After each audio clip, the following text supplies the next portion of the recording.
দর্শক, আপনাকে স্বীকার করতেই হবে আইন শৃঙ্খলা নিয়ন্ত্রণে একেবারে পুলিশ হিমশিম খাচ্ছে বা আইন শৃঙ্খলা নিয়ন্ত্রণ করতে পারছে না।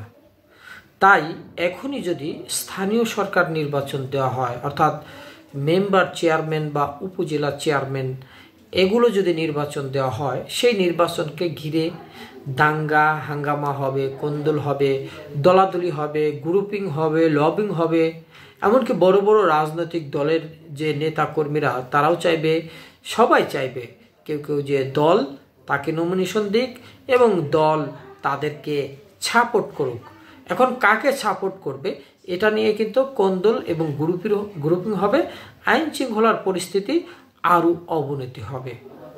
তাই এই যে আসন্ন যে নির্বাচন সংস্কার, একটা সংস্কার শেষে যে নির্বাচন হবে, সেই নির্বাচনটা যেন জাতীয় নির্বাচন হয় এবং সেটা যেন স্থানীয় না হয়।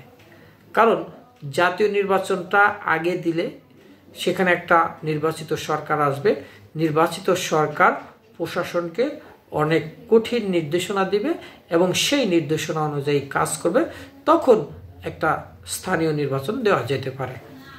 তো আজকে এই যে ফরেন সার্ভিস একাডেমিতে যে বৈঠক হলো বিভিন্ন রাজনৈতিক দলগুলোর ভিতরে, জাতীয় ঐক্যমতের একটা বৈঠক, এটা কিন্তু একটা প্রথম বৈঠক জাতীয় ঐক্যমতের জন্য নির্বাচন বা দেশের সংস্কার এগুলো নিয়ে, এবং এতে প্রধান ছিলেন ডক্টর মোহাম্মদ ইউনূস।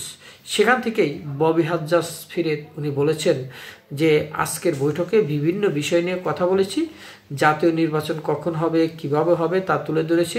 তবে তার আগে তিনি আওয়ামী লীগকে নিষিদ্ধ ঘোষণা করতে বলেছেন এবং নিষিদ্ধ ঘোষণা দেখতে চান এবং আওয়ামী লীগকে একটি টেরিস্ট দল হিসেবে ঘোষণা করাতে চান, অর্থাৎ রাষ্ট্রীয়ভাবে।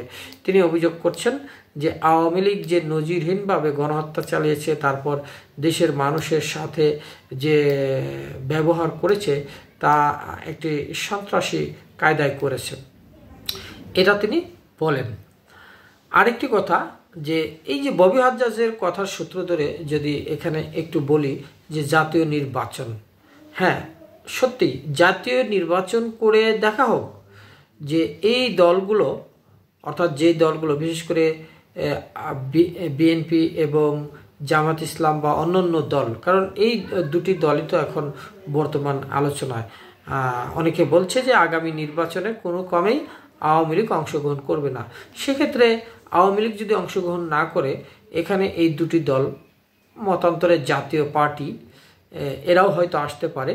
তো এদের ভিতর থেকে নির্বাচিত হয়ে কেউ যদি একজন আসে, এসে পরবর্তী সংস্কার করে, সেটা কিন্তু ভালো।